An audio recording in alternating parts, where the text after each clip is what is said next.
rahmatullahi ta'ala wa barakatuh fans club sewa swaro foli ani tanya mula se bela jelema ankle la la ka shukara ala ko dam bela jelema Angele no tomamna no julwasi alaka toy alaka ka nyini fonke soro fe anga nyina ma ko non alaka na fa fe ka sura ma nyeda Ligue des Champions africaine ka sedandula chila basketball aleta tali ko fe 2005 la kula ndene lamsa ka sega wule bla juliba Atletico Roma no e balontana basket kela bulikera discipline fambela jile minu ka carrière ke juliba konnana donc ka kibara ka sega dotugo mina we fans club se wasporo aleka wulika jo shina sa ani Abdul Karim Sidibe ana lebina ñogon soro sisan neke kanya mukan o kon temena mangaw ka chokroba gasu san sisila aleka mondurla fajila ka fe ani Abdul Karim Sidibe ma ona klubana amba fo ani nyankuma yananga baro ulu damne biye ndene décembre kalo avec les tanando samba fla ani mukan Assalamu alaikum Gawsu Sila Abdul Karim Sidibe do nous va faire comme donc à Benichou à Beninyangma vraiment je suis à l'écoute et mon don je suis vraiment à l'écoute merci Abdul Karim Sidibe mao ama fo e bismillah fans club sewa soro ale sanfe ni balmake Gawsu Samsisila na lebe barake radio sewala julwa ale kuno fondilado ayo anyini ngali folo mi namo tengule ba folla dala kula bela jele na to gumna Abdul Karim Sidibe jondo sabla Abdul Karim Sidibe to ko ka chamali konnana Abdul Karim Sidibe jondo abagnami a furlendo a sigleme min ni watina amedoni mine ko bi ayo uyanga nyini ngali folo ka tengule ba folla dala kula amemin tengu bela jele la tugamina guys salam alaikum Abdul Karim Sidibe ale bankera 1971 Bamako Mali là donc actuellement Abdul Karim Sidibe a siglembe États-Unis Philadelphie donc pour le moment, je pense qu'il m'a oublié.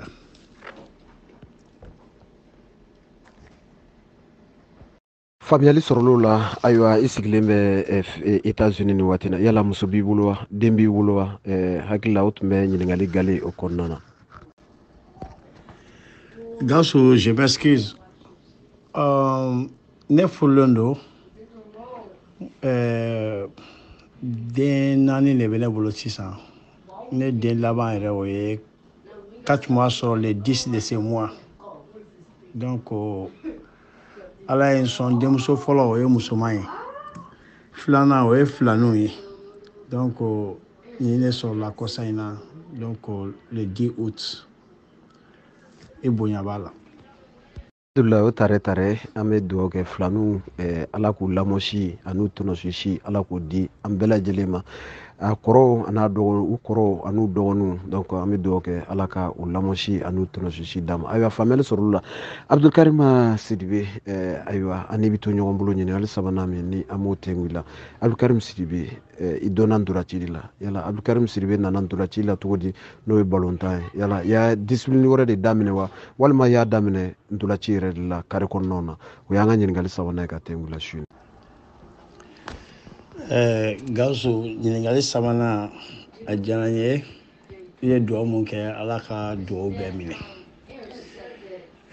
Mun ye ne natɔ ye balontan na, Gawusu, i b'a dɔn an ka yɔrɔ na Bolibana, Wɔlifɔbugu Bolibana, ne ni Maga ni Umaru Tarawele ninnu ni fɛn ninnu ani Tom Foot ninnu an bɛɛ de génération kelen ye. Donc ce qui fait que an ka carré kɔnɔ kabini fitini balontan de bɛ diya ye parce que bɛɛ b'o de kɛ la. Donc ne nana balontan na cogoya min na, vraiment balontan kun ka di n yɛrɛ ni kun ye kabini fitini. Donc o de y'a to n sera ka évoluer ten cogoya la ka yɛlɛ. I y'a fɔ kuma na i ye balontan daminɛ Bolibanakaw fɛ yen. Ayiwa an bɛ se k'a dɔn Abdulkarima Sidibe ɲininkali naaninan kɔnɔ, yala i ye joliba lasɔrɔ cogo di? Abdulkarim Sidibe a tun bɛ ntolanci Bolibanakaw fɛ kare kɔnɔ walima a ye tɔn wɛrɛ de kɛ yan'a ka se joliba la? I y'a fɔ sa Tom Foot a n'a tɔ a bɛɛ tun ye quartier kelen mɔgɔ ye, olu bɛɛ taara joliba la. Ayiwa e ye joliba lasɔrɔ cogo di? O y'an ka ɲininkali naaninan ye ka tɛmɛ. Gawusu, ne ye jeliba lasɔrɔ cogoya min na, ne ni Awa Pecos a tun bɛ jouer jeliba basket la. Awa Sangare u b'a fɔ ko Awa Pecos a tun bɛ balontan fɛnɛ kɛ anw fɛ carré kɔnɔ. A tun bɛ se balontan na kojugu, senna balontan o basket a tun bɛ s'a bɛɛ la. Awa Pecos de kɛra sababu ye ka ne ni Faye ɲɛ yira ɲɔgɔn na parce que Faye bɛ to tɛmɛtɔ ka taa ka gɛrɛ na wɔlɔfu ninnu ka yɔrɔ la, ala ma hinɛ la wɔlɔfu la, ani Michel. Olu de kun ye Faye ka gɛrɛ kun bɛ sigi yen de. Donc Faye kun bɛ tɛmɛ ka taa yen de, mais Faye kun ye ne ka balontan dɔn ka sɔrɔ o si tɛ. Ne kun ye n ka denmisɛnniya daminɛ, n kun bɛ boli ka taa extraterre la, n bɛ taa dɔɔnin kɛ, tuma dɔ la n bɛ taa Gilles fɛ yen. Mais Faye nana ka Awa Pecos voir ko a bɛ fɛ ne ka taa jeliba la, k'o de ka d'ale ye. Awa Pecos ye kuma ɲɛfɔ ne ɲɛna, ne ni Faye ani Awa Pecos don dɔ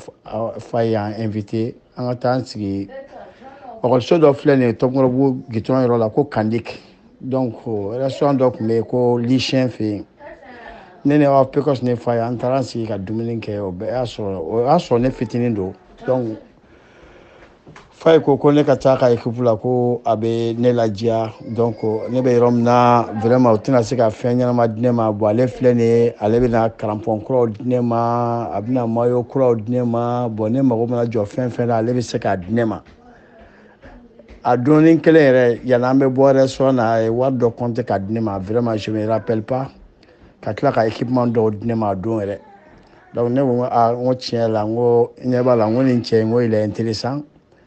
Ne commencera ka a ka kumakan lamɛn o la. Awa Pecos ko non ko problème t'a la, k'ale yɛrɛ bɛ jeliba fi la, ko ne kana jɔrɔ, ko n'a kɛra mun ye an bɛ carré kelen kɔnɔ, ko donc k'u tɛna se ka a fɔ k'u bɛ fɛn sugu dɔw kɛ quoi. Ne ko n ko parce que n ko ne filɛ fa ka ne ka école ko ka gɛlɛn fa ma cogoya min na, n ko vraiment est ce que a bɛna se ka bɛn? A ko non, ko n'i bɔra école la dɔrɔn i bɛ se ka boli ka t'i ka entraînement ni fɛnw kɛ. Bon an y'o fɛnw labɛn. Ne tacogo filɛ nin ye jeliba la. Donc Faye de taara ni ne ye jeliba la, n'i bɛ fɛ ka kuma la surunya quoi, parce que ale de samana n nɔfɛ, a tɛmɛ yɔrɔ kun y'an ka da yɛrɛ. Samedi o samedi a kun b'i jɔ, a bɛ wari di yan. Samedi o samedi n'a ma équipement di yan, a bɛ crampon di yan, ou bien a bɛ ba di yan, ou bien a bɛ wari di yan. Ali sorolo la Abdulkarim Sidibe donc ale Koita Faye ale kɛra sababu ye ka taa ni waati n'a fari yɛrɛ man d'a la a b'an kɛrɛfɛ a Korofina an bɛ dugawu dɔn kɛ ale Koita Faye monument don an bɛ se k'a fɔ cogo min na c'est l'iguane du football malien ayiwa faamuyali sɔrɔlo la ayiwa an de bɛ to ɲɔgɔn bolo halisa ɲininkali duruna yala ale Koita i y'a fɔ ale Koita Faye ale de taara ni an bɛ se k'a dɔn kɛrɛnkɛrɛnnen o kɛra san jumɛn ale taara génération jumɛn sɔrɔ yen o wagati ani i y'a daminɛ catégorie jumɛn na kɛrɛnkɛrɛnnenya la yala i bɛ taa wagati min na i y'a daminɛ minimum de la kadi i y'a daminɛ junior i y'a daminɛ kɔrɔbalenw na a n'a kɛra année min na i bɛ se ka hakili jig'o la. Gawusu ne y'a daminɛ jeliba minimum na ka minimum kɛ donc a ma mɛn ten comme n ye maga n ka interview yɛrɛ la mais tournoi Coca-Cola ninnu wagati bɛɛ y'a sɔrɔ ne bɛ jeliba fɛn la minimum ni kadi ne y'olu bɛɛ kɛ jeliba la an ka championnat match ninnu tun bɛ kɛ sɔgɔmada fɛ de an ka entraînement tun bɛ kɛ sɔgɔmada fɛ dimanche sɔgɔmada fɛ an ka matchw bɛɛ tun bɛ kɛ dimanche sɔgɔmada fɛ sɔgɔmada joona fɛ donc an ye o fɛn ninnu bɛɛ kɛ ɲɔgɔn bolo fo kana se 89 ninnu wagati ma donc o tun bɛ commencer ka an ka juniorw kelen-kelennin ta surtout Tom Foot ninnu ni maga ninnu u bɛ mɔgɔ kelen-kelenninw ta k'u layɛlɛ sinon ne bɛ taa jeliba tuma min na ne y'a sɔrɔ Cheikh Diallo bɛ jouer Ablaye Kumare Miller fɛnɛ tun bɛ jouer Fanjeri fɛnɛ tun bɛ jouer ne ni ninnu bɛɛ dɔw ta ɲɔgɔn fɛ Diallo bɛ ballontan la fo ka tila ka Fanjeri kɛ entraîneur ye donc ce qui fait que a cadette o a junior o a espoir o ne y'a bɛɛ kɛ k'an to jeliba la wa équipe nationale fɛn fɛn filɛ ne y'ale yɛrɛ bɛɛ kɛ k'an to jeliba de la. faamuyali sɔrɔlo la ayiwa i y'a fɔ i taara ntolacila min sɔrɔ i da don la ko fɔ sisan mais an ye ɲininkali duurunan in kɔnɔna na yala a kɛra san jumɛn kɛrɛnkɛrɛnnen na o tɛmɛnen kɔfɛ i ye catégorie min fɔ i y'a fɔ i ye titre sɔrɔ la i bɛ se ka hakili jigin catégorie junior ani cadet la i ye titre hakɛ min sɔrɔ n'a sɔrɔ i hakili b'o la surtout cadet ani junior yanni an ka se équipe A yɛrɛ ma o y'an ka ɲininkali wɔɔrɔnan ye ka tɛmɛ la Abdulkarim Sidi. Gawusu ne filɛ ne ka ninnu minnu fɔ ninnu wagati ninnu il faut suivre dans les années 86 ka na 86 87 ninnu na donc olu y'a sɔrɔ anw kun bɛ junior junior ninnu niveau la quoi donc 86 87 88 olu wagati y'a sɔrɔ an bɛ junior ninnu niveau la bon donc 89 de o commencera ka an ka mɔgɔ kelen-kelenninw ta an na surtout Tom Foot u b'o ta tuma dɔ la u bɛ t'o la jouer Karunga de tun ye toujours entraîneur ye jeliba entraîneur ye o wagati o tun bɛ Tom Foot ninnu kelen-kelen comme parce que o y'a sɔrɔ mɔgɔ kɔrɔw dɔw bɛ yen olu tun ma ballontan bila donc u tun b'an ta par force dɔɔni k'an layɛlɛ première la ten cogoya la sinon en ce moment moi-même je jouais ailier gauche ne tun bɛ jouer ailier gauche de la ne tun tɛ jouer défense la mais ne ka défenseur ya o fɛnɛ nana cogoya yɛrɛ la donc n'an ser'o fɛnɛ ma an b'o ɲɛfɔ quoi. ale sɔrɔlo la Abdulkarim Sidibe i ka génération i bɔra k'i da don la sa ani catégorie cadet a ye passage minnu kɛ donc équipe ba kɔni o ye diyagoya ye tuma dɔw la i bɛna dugumana na ka se ka équipe renforcer yanni kɔrɔbalenw olu ka taa retraite ayiwa an de bɛ to ɲɔgɔn bolo halisa i y'a fɔ aw yɛlɛla kelen-kelen tuma dɔw la u bɛna dɔw yɛlɛ dɔw bɛ jigin u nɔ na ayiwa an bɛ se k'a dɔn kɛrɛnkɛrɛnnenya la e ye la sa jumɛn équipe première la ani ka équipe première n'o ye joliba yɛrɛ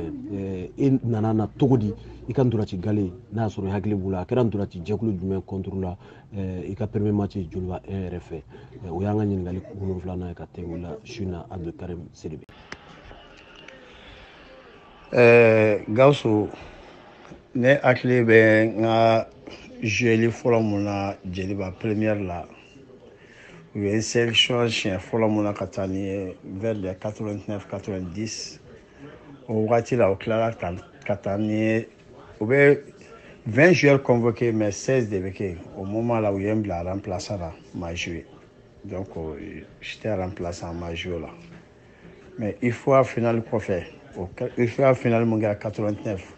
donc o kɔfɛ ne commencé la ka jouer jeliba la a dolantan fɔlɔ ko n jouera jeliba match yɛrɛ la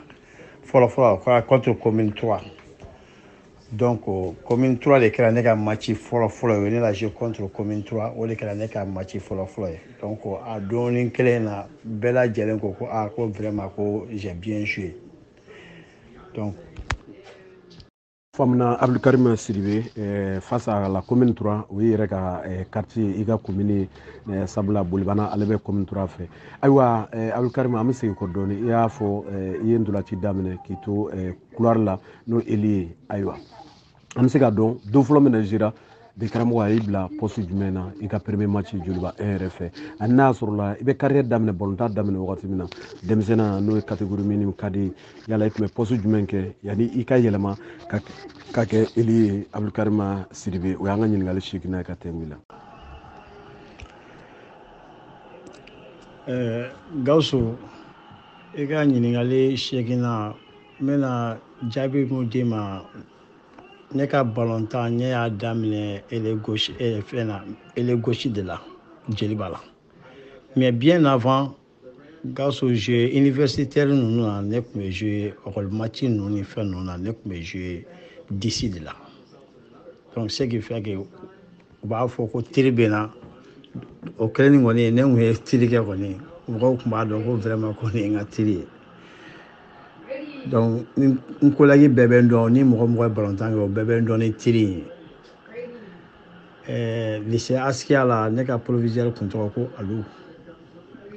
o de tun ye an ka Jeliba supporter dɔ ye tuma bɛɛ ne tun bɛ jouer Askia district la an tun bɛ coupew ta n y'a f'i ye ko k'an to junior la an kɛra champion ye maga ninnu yɛrɛ bɛɛ b'o kalama o de kosɔn ne ko n bɛna junior ko kuma ninnu ni fɛnw fɔ a bɛ komi n'olu dɔw ye mun fɔ n bɛna segin n kɔ quoi parce que ne n'olu bɛɛ de ye fɛn kelen kɛ ɲɔgɔn fɛ mais mun ye fɛn na jouer ye ka na jouer latéral gauche la ne ye n ka temps bɛɛ kɛ Nani bolo ne tun bɛ jouer aile gauche de la Nani ye ne entraîné Kinja ye ne entraîné Libo ye ne entraîné Jɛnta ye ne entraîné Layiko ninnu bɛɛ lajɛlen bɛɛ ye Mori Goyita ninnu bɛɛ ye ne entraîné ne ka junior match bɛɛ lajɛlen ne y'a bɛɛ kɛ aile gauche de la Nani bolo donc après ne nalen comme moment dɔ kɛra latéral gauche ko tun bɛ Jeliba la Kanonga de nana kuma soulever Mori Goyita ye ko vraiment ko ale bɛ ka mun ye ko force bɛ maaw la k'an bɛ se ka maaw bila fɛn na mais en ce moment j'étais pas content k'an bila latéral gauche la i y'a ye hali n ka proviseur mun tun bɛ lycée Askia la o ko non ko n kana sɔn ko parce que k'u bɛ ka n ka carrière tiɲɛ bon ni ne ma sɔn ka jouer latéral la tuma dɔ la ne bɛ tila k'a to so n b'a ye après matchw bɛna kɛ bon i bɛ Makan jouer ye i bɛ Tom ninnu jouer ye n ka génération bɛ ka jouer bon vraiment ça me fait mal ko o cɛ n k'i ɲɛ b'a la n ko nin ko bɛ cogoya min na tan ko i jɔ ne ka Ala minɛ ka jouer latéral la quoi n ko parce que ne tɔw bɛ ka jouer k'an to a man di n ye ka to so ou bien k'a ye olu bɛ ka jouer ne tɛ ka jouer vraiment o keleyani bɛ na n na quoi n ko cɛ n k'i ɲɛ b'a la n k'a ka ɲi n k'a bɛɛ ye terrain kɔnɔna ye n k'i jɔ ne ka Ala minɛ ka jouer nin na ten bon ne kɛcogo filɛ nin ye latéral ye ten n sɔnna a ma don min na wa kabini n sɔnna a ma n ma sigi fɛnɛ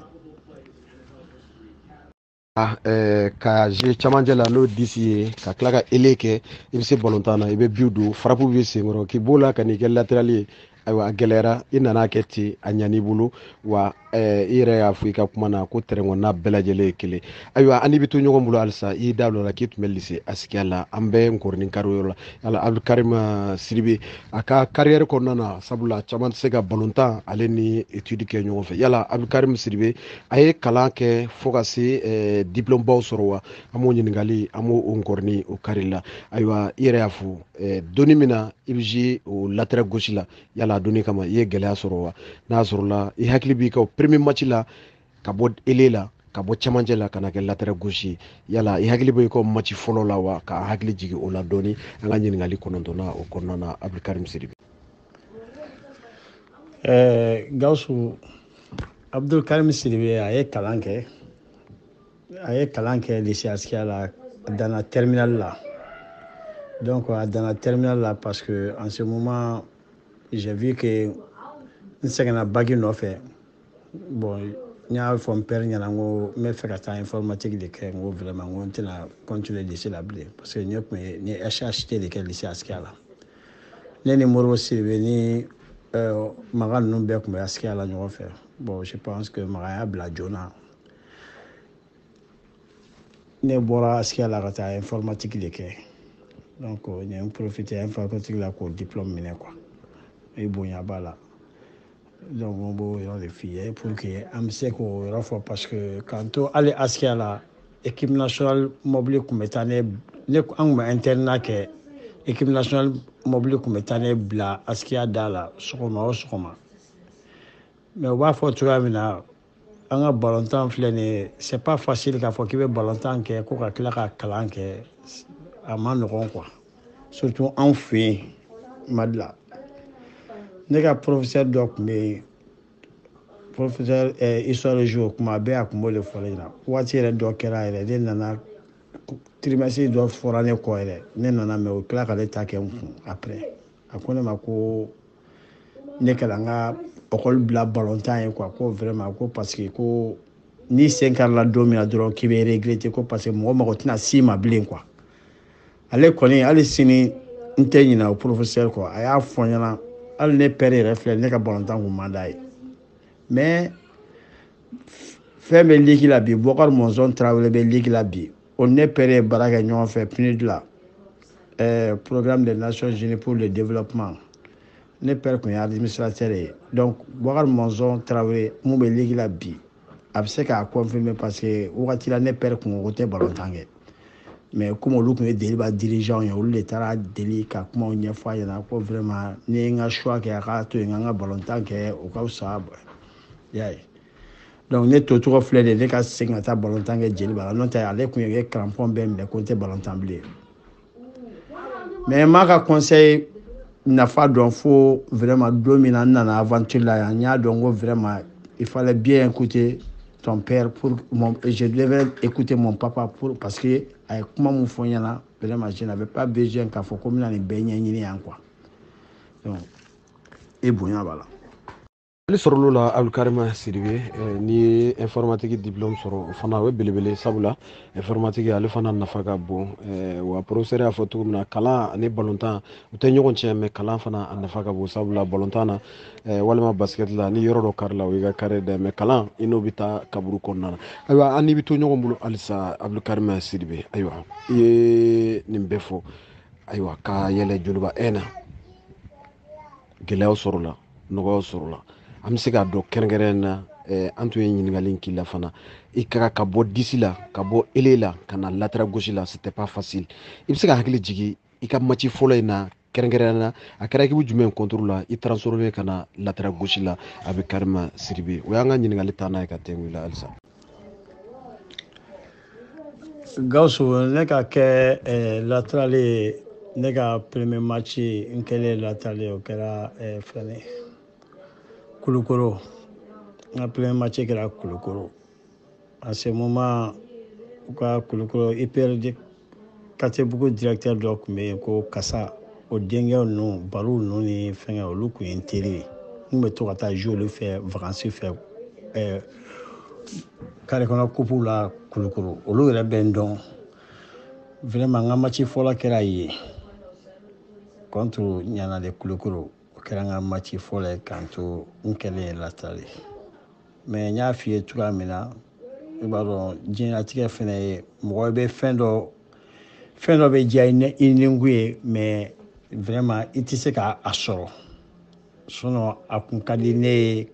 ka kalan continuer a kun man di ne ye ka kɛ latéral ye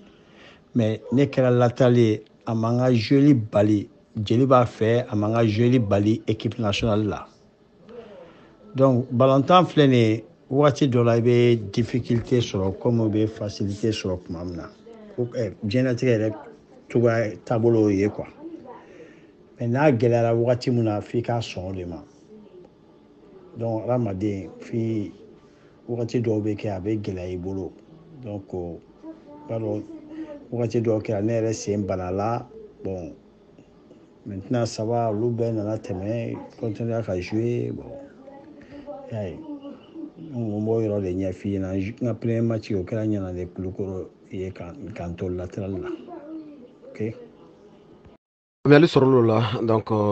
premier match face à Niana de Kulukoro. Ayiwa n'i bɛ to ɲɔgɔn bolo halisa ka ɲininkali dɔ tɛnku i la i y'a fɔ Abdulkarim Sidibe Mao nana cogo di sabula Mao hakili la ale tun ye maa ye Chinois jamana kan a tɔgɔ bɔlen tun don kosɛbɛ. Mao nana cogo di ou bien joliba Mamadu Lamini Hayidara Mao i tɔgɔ dar'o de la walima Mao a nana cogo di de i t'i da don a la k'a ɲɛfɔ an ye Mao sɔrɔla cogo di. Gawusu Mao in sɔrɔla cogoya min na n bɛna don a la k'a f'i ye bon Mao in ne fa terikɛ dɔ bɛ yen Umaru Lamini Jalo donc o tun ye commissaire de ye deuxième arrondissement na en même temps o bɛ Awa Pekos ninnu fa dɔ don o ye ne fa terikɛ de ye Umaru Lamini Jalo donc olu ye kabini ne fitinin donc olu de ye ne ye ko vraiment ko nin ni chinois ka Mao bɔlen don kabini ne fitinin kabini denyɛrɛninnama a dara n na ko Mao quoi donc ne taara Jeliba la o y'a sɔrɔ Mao dɔ in o fana ye dirigeant ye ale bɛ a tun logelen don Dar Salam donc vraiment ne fana ka ko nana diya ye ten a yɛrɛ b'a fɔ n ɲɛna a ko ko n tɔgɔ ma ko to kana an fɛ yen sa an ka baro kɛ hali n'a nana Amérique yan ne n'a bɛ ɲɔgɔn ye monsieur le maire ne n'a bɛ ɲɔgɔn ye. Il me connaît bien et puis vraiment a kɛra an fɛ n ka dirigeant kun don vraiment et puis n tɔgɔ an bɛɛ tun ye tɔgɔ kelen n kun ka ko ka bɔ a bolo filɛ vraiment. Ale sɔrɔl'o la Abdulkarim Sidibe Mao d'accord donc o b'a jira k'a fɔ ko e n'i ka tɔgɔ kɔrɔbayara n'o ye Mao ye ayiwa an ni bɛ to ɲɔgɔn fɛ halisa ayiwa joliba kɔnɔna na ka bɔ catégorie minime KD junior ka nin bɛɛ kɛ ka na première la i y'a fɔ i ka premier match en tant que latéral gauche o kɛra face au Niana de Kulukoro ayiwa i t'i da don i ka parcours la joliba première fɛ i yɛlɛlen joliba 1 yɛrɛ la parcours kɛra cogo di i ye san joli kɛ ka jouer joliba première fɛ i ye trophée joli sɔrɔ n'o ye championnat ale ni Coupe du Mali ni hakili b'a sanw na ani i taara dege karamɔgɔ min sɔrɔ ye i ka dege karamɔgɔ fɔlɔfɔlɔ premier entraîneur joliba 1 o yɛrɛ kunna o y'an ka ɲininkali 12nan ye ka tɛnku la su in na. Gawusu ɲininkali diyara n ye ne ka entraîneur fɔlɔ Jeliba la ne ma fili a kɛra Décosseur ye donc Décosseur ani dɔw tun bɛ ko Modibo bon hakili t'a a jamu na ne ka entraîneur fɔlɔ kɛra olu de ye Jeliba la ne ka Jeliba parcours la ne bɛ se k'a f'i ye ne ye Coupe du Mali damadɔ ta n kɛra champion ye damadɔ la n ye doublé kɛ kɔni donc Mao sen b'a bɛɛ la mais k'a fɔ ko exactement ko n bɛna f'i ye ko nin san ye nin san vraiment n tɛna fɔ ni fɛnw donna ɲɔgɔn kɔnɔ n'o tɛ jusqu'à se fo Tunis 94 ma ne tun bɛ jouer Jeliba fɛ k'a daminɛ 90 91 parce que hakili b'a la hali une fois match dɔ tun bɛ yen Coupe d'Ivoire ni Jeliba contre ASEC le match aller u nana jouer Bamako an ye 0-0 kɛ et retour la an taara u y'an bati 2-0 wa u ka 2-0 bi bɛɛ donna à quelques 25 minutes de la fin parce que premier mi-temps yɛrɛ la an ka ta k'an tɛ mun ma occasion sɔrɔ pour que an ka se ka ASEC bati en ce moment ne yɛrɛ a donni kelen ne tun bɛ ka Ben Bali yɛrɛ marqué a bɛ to ka changement kɛ a mana bɔ côté dɔ in na a bɛ taa côté dɔ in na mais ne tun ye latéral kelen Umaru Gilo tun ye latéral kelen donc n'a taara mun ka côté la o b'a minɛ an tun bɛ baara kɛ tɛ la ale ni fɛnw bɛɛ tun bɛ jouer la ɲɔgɔn fɛ se Donald ninnu ni fɛn ninnu bɛɛ tun bɛ ka jouer a don ASEC fɛ n'o tɛ n ye Coupe du Mali ta n ye doublé kɛ wa n kɛra champion ye fɛnɛ je me rappelle bien en 91 si je ne me trompe pas Iswasi la wagati y'a sɔrɔ Modibo Sidibe bɔra Jeliba la ka taa Iswasi la an ni Iswasi ɲɔgɔn sɔrɔ final la ATT yɛrɛ taara ka taa terrain na ka taa foli ni fɛnw kɛ je me rappelle olu tun ye fɛngɛ transition wagati ye ATT tun bɛ yen donc Coupe du Mali la an ye fɛn dɔ fo sɔrɔsiw y'a kɛ kɛlɛ ye donc o Coupe du Mali la moi j'étais dedans i y'a faamuya donc m'a fait une coupe et puis une kera champion mais k'a faut combat date nous faut exactement vraiment m'a préparé au look comme quoi faut ni segin encore à faire comme kuma fɔra ɲɛna vraiment a kɛra ka sɔrɔ n fɛnnen don n bɛ n ka activité la yan o de y'a to n ma temps sɔrɔ k'a fɔ ko n bɛ don n ka archive la k'a fɔ ko n bɛ nin san lajɛ ka nin san lajɛ n'o tɛ n tɛna se ka galon kɔni tigɛ olu fɛn ninnu na quoi. Ali sɔrɔlo la mɛ maga keta libiri hakilila n'a ye kuma in mɛn a na dɔ sɔrɔ ka f'i ma Abdulkarim Sidibe sabula i ye kubu hakɛ min ta n'i ma se k'o dɔn joliba fɛ ayiwa maga kɔni n'i sɔrɔ i na maga sɔrɔ i ɲɛ ayiwa an ni bɛ to ɲɔgɔn bolo an bɛ bɔ joliba kɔnɔ dɔɔni Abdulkarim Sidibe an bɛna équipe nationale kɔnɔ yala Abdulkarim Sidibe maaw a ka carrière kɔnɔna na a ye chance sɔrɔ ka jouer Mali équipe nationale la wa n'a y'a sɔrɔla o kɛlen bɛ yala i ye catégorie jumɛn ni jumɛn kɛ walima i y'a daminɛ Mali équipe nationale A yɛrɛ de kɔnɔna na i t'i da don a la i ye équipe nationale la sɔrɔ cogo di n'a sɔrɔla i delila ka jouer Mali équipe nationale fɛ i ka carrière kɔnɔ o y'an ka ɲininkali tan ni sabanan ye su in na ka tɛŋu i la. Gawusu Abdulkarim Sidibe ne ye junior kɛ n bɛ 89 junior minnu filɛ nin minnu taara coupe du monde la les Bengue et puis les Maliki Tchandjoura et puis Amadou Bass ninnu fɛn ninnu ne ni ninnu ye ballon ta ɲɔgɔn fɛ junior kɛ ɲɔgɔn fɛ Bokar Bari ni fɛngɛ ninnu Bokar Sissoko ninnu an bɛɛ ye junior kɛ ɲɔgɔn fɛ 89 o wagati o y'a sɔrɔ ne bɛ défaut donc ne bɔtɔgɔ filɛ sélection na mais après campagne bannen u nalen kuma min na ka bɔ coupe du monde la ne tila ka taa sélection na tuguni donc fo ka taa fɔ ko Nani ye entraîneur ya bila Nani ka entraîneur ya bila dernier match ne tun bɛ jouer la ça a été fait le match contre le Ghana o de kosɔn n b'a f'i ye n ko ni n ko n bɛ hakili fɛ san dɔw la ni ma parce que n'i bɛ kuma fɔ pour que a ka bɛn au moins il faut que i ka année jateminɛ k'a fɔ mais i b'a dɔn ne kɛlen don ka balontan étape kɛ n tɛmɛra étape yɛrɛ la donc o tɛmɛra donc n bɛ phase yɛrɛ de la dans la vie ne bɛ taa ten cogoya de la k'a fɔ ko n bɛ n sigi ko n bɛ n bila fɛngɛ la ne ka e y'a ye hali photo kɔrɔ ninnu ni fɛn ninnu filɛ i y'a demandé la vraiment ne ka o fɛn ko ninnu tɛ ten cogoya la quoi parce que ne le passé c'est le passé k'a fɔ ko n bɛ hakili to nin date la peut-être ni minnu y'a kɛ ɲɔgɔn fɛ olu de bɛ se k'a fɔ ko ko vraiment nin date n'o tɛ yɔrɔ Tunis 94 kɔni yɔrɔ maliyɛn bɛɛ tɛ ɲinɛ o kɔ mais j'étais là-bas j'ai joué aussi n ye équipe nationale junior kɛ ni Nani ye ka tila ka équipe nationale espoir ka b'o la k'o kɛ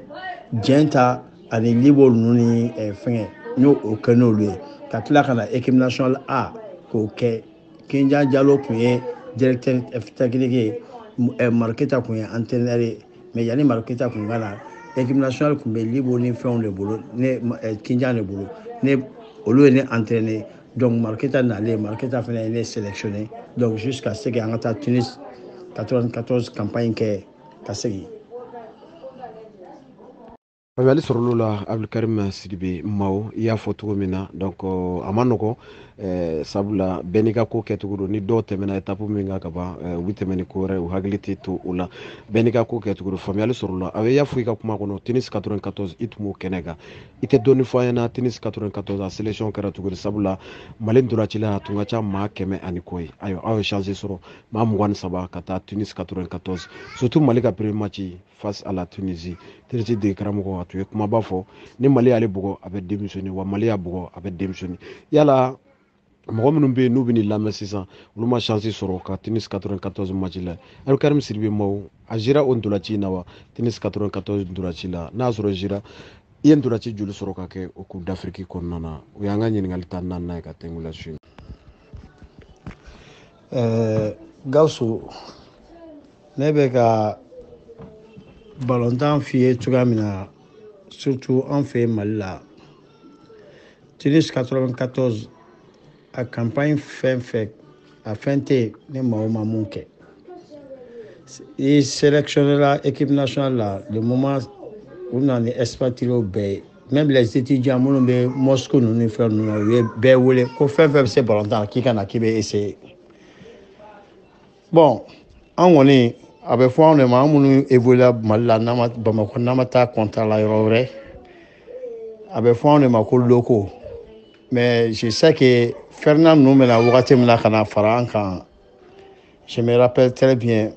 Fernand Rebnaka, premier match quand au stade Mamadou Konaté là. On allait m'gara fo un entraînement décan non ni fengue.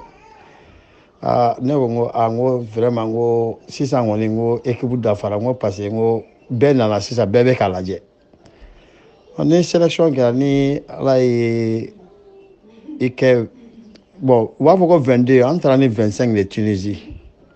Premier match, ne va donc Kabramata Tunisie ministre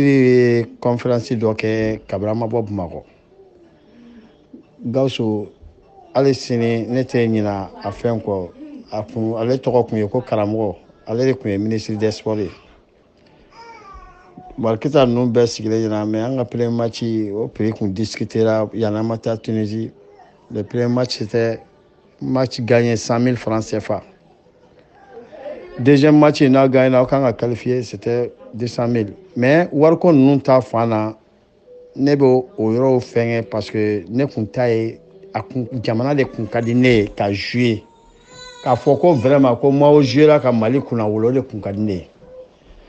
Le match amico fait que là, ne jouera Bella Djelena. Ghana ou Côte d'Ivoire ou fin ou ne jouera Bella. Non. Dieu fait les choses. Il est là parmi les 25 convoqués pour que la campagne en Tunisie. Sur les 25, bon, ma délicat boit 22 là. Faut des mots pour ne jouera demi-finale match là, première mi-temps. En première mi-temps là, au premier mi-temps là, Zambie a 2-0 Kerana. Au Kafoko. Zambie contre Mali, Zambie, demi-finale, là, ne jouera parce que, comme entraîneur flané, Benika système de dos. A don, donner quel à Coco Zambien, ou système élément, ou jouer ou quoi, et n'taromba faut tu amener, ou vérité bella jouer, ou technicien bébé bois, donc à l'effet va ta bella bois. Donc, dès bon faut Tunisie, campagne à demi-finale là, mon kera anga erreur de drone. Bon, bien vrai que il veut technicien à jouer, mais ballon temps ni qu'à milieu mineli là droit avec gela. Bon, à milieu là à donning clé. Moi compter milieu là, mon me marquer les qu'a faut comme c'est qu'à ballon boché adversaire là. Avec mes technicien de Basala Bengue vieux à fin nous bon. Avec mes jeux là milieu là. C'est pas parce que me comme na modo démigrer ou bien comme na fin d'offre mais à fois qu'on est drone quand akina tade quoi et ka système né entraîneur né ka système en entraîneur do un système au tissé à quelqu'un parce que toujours aller ba nyini que système contrôlé bon na le sera que système contrôlé drone abi bâti bon longtemps beten toi là bon premier but deuxième but ce sont des buts d'erreur de dos erreur mundo erreur défensif dos bon a bébé a film là déjà a ma seka a ma faut qu'on va dougo parce que premier but et deuxième but yoro passé m'gara falto ma na ma seka contrôler ne tché a tiré raté tché amne ka do donc à nous ka tête la bien un défenseur qui vient jusqu'à la défense quand la tête qui ka do ces jours là on me je côté me fait la fin de kumbe ka chi ka ta côté là bon tché ka tête il fin fanga do ballon to là. Donc, en tout cas, ni be bâti dominer, be bâti ballon temps est quoi. Toujours, il faut un gagnant. Moi, fla tita ka ta coupe que no fait ka fla be coupe ta o. Mais beta qu'on ne coupe ni. Mais ni ma se ka so dominer ma so quoi. Fi ka so de ma quoi. O est acclinata, ne qu'on be mou fort. Vraiment, j'encourage les jeunes pour débrouiller toujours. Ça dit que Nico qui veut façon faire ko chien qu'il était qu'à faire ko chien fla famille sorolo la o b'a jira ko Abdoukarim Sidibe Maw ko a ka balontan a ma da joliba dɔrɔn ma a ye a ni di Mali équipe nationale fana ma n'o ye ka Mali maillot ko porter tennis 94 waatiw la ayiwa an de bɛ to ɲɔgɔn bolo an ye bɔ équipe nationale kɔnɔ an bɛ segin ka na joliba kɔnɔ a bɛ y'a fɔ i y'a daminɛ 89 fɔ 94 i bɛ ka jouer joliba senfɛ yala tennis 94 tɛmɛnen kɔfɛ Mamadou Abdoukarim Sidibe Maw a ye gɛrɛsɛgɛ sɔrɔ ka taa chance tenter kɔfɛ n'o ye contrat ko ye wa ka taa dayirimɛ ɲini na kɔfɛ balontan na wa yala i y'o gɛrɛsɛgɛ sɔrɔ ni a bɛ fɔ min ma ko contrat pro ko signé jamana kɔ kan wa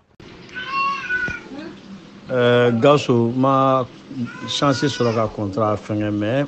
n ye chance mun sɔrɔ parce que fɛngɛ an taara match dɔ la Égypte.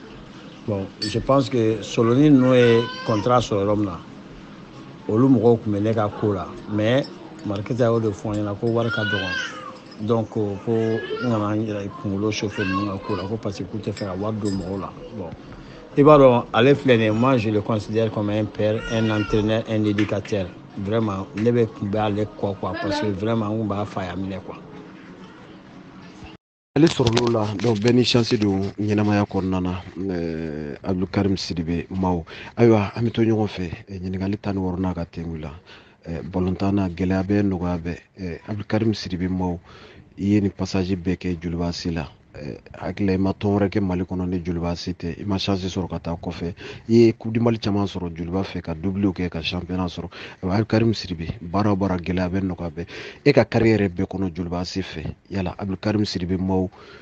mauvais souvenir jumɛn tora kunkolo la Jolibasi sigi kɔnɔna na vraiment hali n'a sɔrɔ i nisɔn ka di n'i hakili jiginna ko la i ni bɛ tiɲɛ ani n'a sɔrɔ la fɛn jumɛn de diyara i ye ka carrière bɛɛ kɔnɔ Jolibasigi kɔnɔna na vraiment hali n'a sɔrɔ la mɔgɔ ye kojugu k'i la n'i hakili jiginna na dɔrɔn i bɛ nisɔndiya n'i yɛrɛ mais an ka ɲininkali 16 ye su in na ka tɛngu i la Maw. Gawusu ne ka Joliba fɛn bɛɛ kɔnɔna la ne ka mauvais souvenir ne bɛ se k'a fɔ ne ka mauvais souvenir kɛra mun ye le fait que u ye n forcer ka na kɔfɛla la ka jouer défense la. Bon, o kɛra Karon ka décision c'est lui qui était le président et puis ale de y'a don entraîneur la. Donc o kɛra ne ka mauvais souvenir ye. Sinon à part ça supporter fara joueur kan entraîneur kan moi j'étais courtois avec tout le monde ne ni bɛɛ tun bɛ ɲɔgɔn faamuya. Bon Joliba yɛrɛ kɔnɔna la vraiment ne tun bɛ Karon yɛrɛ i kɔnɔ a tun bɛ n fa dɔn ne père tun ye mɔgɔ min a tun b'a dɔn bon a tun bɛ kulonkɛ kɛ n fɛ bon k'a fɔ ko a ye n kɛ défense ye a ma diya n ye mais n y'a kɛ donc a bɛ komi ni fa y'i bila ci la i b'i jija hali n'a man di i b'a ci kɛ mais vraiment a bɛ se ka k'i bolo mauvais souvenir ye o kɔrɔ tɛ ko il était méchant avec moi ou bien o kɔrɔ tɛ a ye fɛn kɛ n na mun tɛ bɔ n kɔnɔ quoi i y'a faamuya sinon ne ye n ka Joliba n ye n ka carrière fɛn fɛn kɛ Joliba ne bɛ a fɔ n bɛ se ka kumakan bi bɛɛ k'a mɛn joueur fara entraîneur fara supporter kan vraiment ne ka ko sera fɛn fɛn ma ne bɛ yafa deli a bɛɛ fɛ parce que monsieur Seki n ye mɔgɔ ye mais a dɔn fɛnɛ a ka gɛlɛn n ka ko ka se mɔgɔ ma mais mɔgɔ kɛra cogo o cogo i bɛ se dɔw ma quoi mais j'ai toujours n'i donna jama la i b'a ɲini ni jama de k'a fɔ parce que an bɛna ɲɔgɔn bolo cogoya min na an bɛ taa ɲɔgɔn bolo ten sinon k'a fɔ ko mɔgɔ ye fɛn kɛ n na ou bien ko fɛn ma diya n ye bon mun bɛ n fɛ n y'o de fɔ nin ye sinon vraiment tout va bien alhamdulilayi. mais ale sɔrɔl'o la bɛɛ n'i ka mauvais souvenir don bɛɛ n'i ka bon souvenir don an b'a fɛ ka se bi ɲininkali kuncɛyɔrɔ la k'olu b'a fɛ ka se Chana Abdulkarim Sidibe Maw ɲininkali min n'an b'a tɛngu la i y'a fɔ i ka kuma daminɛ na Ali Koyita Faye ale kɛra sababu ye ka taa n'i ye Jolibasi la an y'a jateminɛ Mali ntolacilaba caman ye tɔgɔ sɔrɔ a caman tɛmɛna Ali Koyita Faye fɛ Ali Koyita Faye a bɛ san damadɔ bɔ nin waati in na a bananen bɛ so kɔnɔna na ayiwa aw minnu n'a kɛra sababu ye ka caman kɛ ntolacilaw ye ka tɔgɔ d'aw caman ma alhamdulilayi caman b'a fɔ tare mais Ali Koyita Faye caman ɲinɛnen don a ko yala information de tɛ passer aw t'a kalama de k'a fɔ k'a fari man d'a la walima ayiwa aw yɛrɛ ɲinɛna a ko wa sabula e ni ɲɔgɔnna caman Ali Koyita Faye kɔni a kɛra sababu ye ka tɔgɔ di Mali ntolacila a 80% surtout aw bɛ ka san minnu fɔ k'a daminɛ 85 86 87 la fo ka na 94 waati la Ali Koyita Faye a fari kɔni man d'a la ɲinɛ kelen b'a kɔ aw minnu kɛra a kɛra sababu ye ka aw minnu caman kɛ ntolacila ye o tɛmɛnen kɔfɛ aw minnu ye Joliba ntolacila kɔrɔ ye Joliba fana ye tɔgɔ d'aw caman ma ayiwa an y'a ye caman kɔni bɛ alhamdulilayi caman fɔ tare mais bɛɛ ɲinɛna tɔ in kɔ yala mun de b'o kɛ yala n'aw tilala de balontan caman bɛ mago bɔ a la walima aw ni kɛlɛ de bɛ bɔ tɔ in kɔnɔna na min bɛ kɛ sababu ye an tɛ ntolacila kɔrɔ ye k'a fɔ ko minnu kɔni n'u tilala carrière la ka ban u b'u wasa don tɔ in kɔnɔna na o y'an ka ɲininkali 17 ye ka tɛngu i la yan'an ka an bɛn da ɲɔgɔn ye su in na sabula su kɔni kɔrɔbayara an fɛ yan dɔɔni wa n b'a dɔn heure 2 fana k'i sigi ka ɲininkali jaabi a ma nɔgɔn Mamadu Lamini Abdulkarim Tarawele Maw.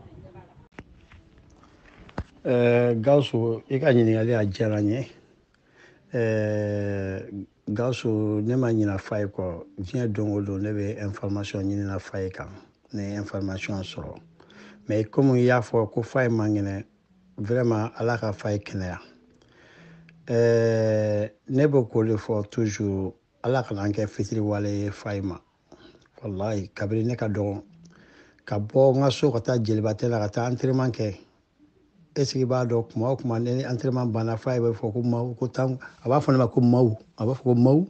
tan kɔnɔ n ka mobili da la fa ye bɛ 100 billet kura de bɔ ka di ne ma k'a fɔra ko man kɛnɛ ala ko tiɲɛ ne ne ma se hali k'a ɲini k'o ka bana dɔn k'a fɔ ala ka nɔgɔya kɛ ou bien ka fɛn dɔ kɛ n seko ye mun ye vraiment n kɛra fitiri wale ye quoi ala kana an kɛ fitiri wale bon ni mun fɛnɛ filɛ nin ye i ko balontanna kɔrɔ y'u mabɔ balontanna i b'a dɔn ni i bɔra i ka so k'i bɛ taa aventure la i bɛ taa fɛn fɛn sɔrɔ ɲɛ i t'a dɔn donc an mana na yan an bɛ kɛ phase yɛrɛ de la mun ni balontan phase tɛ kelen ye o ye mun ye k'i yɛrɛ bɔ fɔlɔ quoi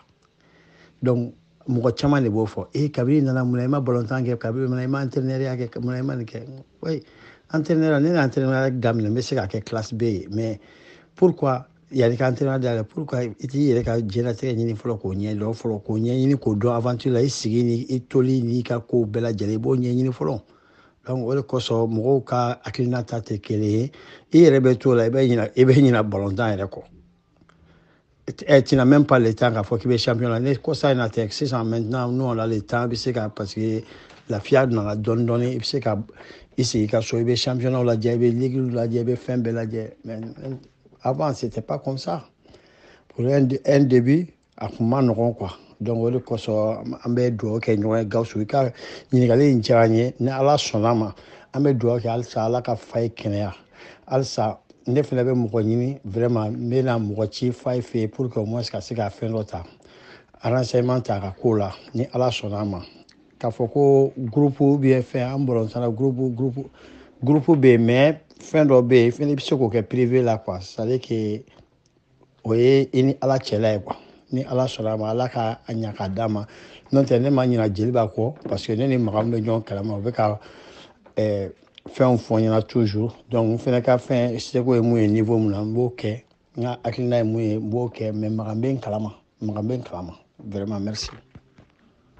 faamuyali sɔrɔl'o la Abdulkarim Mawu k'i hakili jigi dɔrɔn k'a fɔ ne yɛrɛ personnellement an ye comité dɔ sigi Fajigila ya commune na donc ne tun y'o président ye mais baara n'a taabolo la ne ye président bila k'a di maa wɛrɛ ma nin waati in na comité an y'a tɔgɔ da Ali Koyita Fa ye wa nin waati in na fana minnu ɲɛsinnen don denmisɛnnin ntolaci ma centre kunna u kɛlen bɛ ka coupe belebeleba da Ali Koyita Fa ye a tɔgɔ la donc o b'a jira k'a fɔ ko ɲinɛma k'a kɔ i y'a fɔ cogo min na waati n'a cogo don tunga ma nɔgɔ n'i taara i b'i ka siniɲɛsigi fana i b'o baaraw i b'olu ɲɛɲini fɔlɔ donc ni lafiya dira waati min i b'i ɲɛsin fɛn wɛrɛ ma ayiwa a diyara n ye Abdulkarim Sidibe Mawu ka se ka na an ka kɛnɛ ka heure 2 ani kɔ ka se ka an ka ɲininkaliw jaabi o b'a jira k'a fɔ ko tɔn in kanu bɛ yɔrɔ halisa an bɛ dugawu de kɛ o kanu min bɛ yɔrɔ ala k'o sinsin an bɛɛ lajɛlen dusukun na ala k'an ka tɔn in taa ɲɛ ayiwa an bɛ bila yan su in na ka se ka layiduw ɲini fɛ siɲɛ wɛrɛ n'a mago jɔr'i la kɛnɛ in kan n'o ye Fans Club Sewaso ye i bɛ se ka layidu d'a ma k'a fɔ i bɛna an ka ɲininkali jaabi ani n'a sɔrɔla lasili wɛrɛ min b'i fɛ an ma se ka ɲininkali min k'i la su in na i bɛ se ka o k'i ka kumakan laban ninnu kɔnɔna na ka foli d'i ma k'a fɔ ko i Sidibe ala ka tunga diya i ni tungarakɛ bɛɛ lajɛlen la aw taara min ɲini tunga fɛ ala k'o nɔgɔya aw ye kana anw fana ɲuman sɔrɔ yan ala k'an bɛɛ lajɛlen ka denbayaw dahirimɛ ala k'o nɔgɔya dutigi bɛɛ lajɛlen an b'i fo k'i waleɲuman dɔn an jɛlen don tɔma min na n'o ye Julibasi ala ka tɔn ala ka taa ɲɛ ala ka tɔn ala ka yakubaya Gawusu problème foyi t'a la komi aw ka numéro bɛ ne bolo ne yɛrɛ ta b'a bolo ni ala sɔnna ma inchallah n b'an seli la ni ala ni kira jɛn'a ma an tɛna fama ɲɔgɔn ma mun ye fa ye ka kow ye inchallah n tɛna fama i weleli ma pour que au moins n fana ka impliquer a kow la dɔɔni ni ala sɔnna ma inchallah ala ka ɲa ka d'a ma an cɛ ni baraji halisa ala ka tɔn in avancer halisa ala ka kɛnɛya d'an bɛɛ lajɛlen ma ala k'an bɛɛ mago dilan ala ka diinɛ don an bɛɛ lajɛlen kɔrɔ merci.